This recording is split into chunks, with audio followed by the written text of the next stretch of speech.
আসসালামু আলাইকুম প্রিয় সম্মানিত ভিউয়ার্স, আমরা এখন চলে আসছি যে ইলিশের বাড়ি যে চাঁদপুর, ইলিশের যে অভয়াশ্রম। আমরা যারা ইলিশ মাছ খাই, জাতীয় মাছ, সেই ইলিশ মাছ কিভাবে ধরে, জেলে জীবনের যে বৈচিত্র্য, নোঙরের যে জমাট বাঁধা সেই নৌকার কোলাহল, সেই পানির কোলাহল, সবাই একত্রে বসে তাদের যেই মনোরম দৃশ্য একটু দেখানোর চেষ্টা করব। আপনারা দেখতে পাচ্ছেন এটা হচ্ছে ঘাট। দেখেন অনেক জেলের বাইরা তাদের নৌকা নিয়ে সেই গভীর সমুদ্রে যাচ্ছে, সেই গভীর নদীতে যাচ্ছে মাছ ধরার জন্য। এবং অনেকে দেখেন জাল জাল প্রসেসিং করতেছে। তারা মাছ ধরার জন্য একটু পরে তারা চলে যাবে। একটু পরে এই লঞ্চটা একটু পরে ছেড়ে যাবে এই ঘাট থেকে, স্টার্ট দিছে।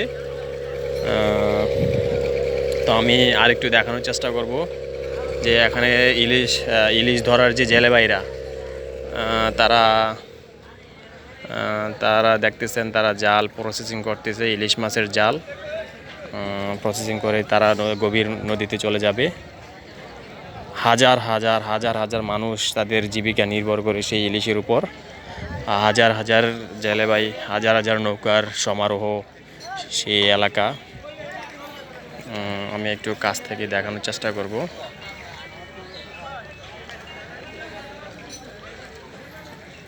আসলে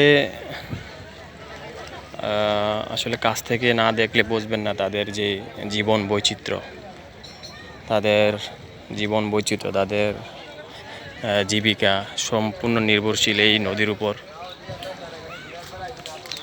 উপর।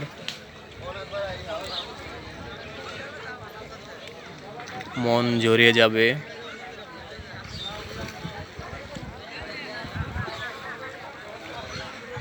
ওরে হত্যা নয় আজ ৭০ গ্রহ শক্তির উদ্বোধক। আমরা দেখেন একজন ভাই সেই নৌকার ভিতরে রান্না বাড়া করতেছে। সে নৌকার ভিতরে ভাত রান্না করতেছে। তো তাদের জীবনটা সম্পূর্ণ নদীর উপর নির্ভরশীল, মাছের উপর নির্ভরশীল। হাজার হাজার নৌকা, হাজার হাজার নোঙর, ছোট থেকে শুরু করে বৃদ্ধ, আপাল বনিতা সবাই মাছের উপর নির্ভরশীল, মাছ ধরে তাদের জীবিকা নির্ভর করে।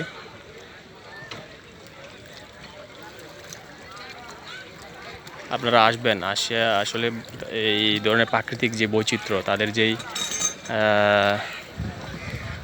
প্রতিদিনের দৈনন্দিন যেই তাদের যে কাজকর্মগুলো দেখতে পাবেন।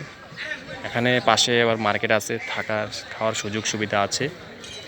এটা হচ্ছে নদী, সম্পূর্ণ নদীমাতৃক দেশের সেই নদীমাতৃক জীবন জীবিকার যে বৈচিত্র্য এখানে ফুটে উঠেছে, আপনারা দেখতে পাবেন। তো আমাদের পর্ব চলমান থাকবে।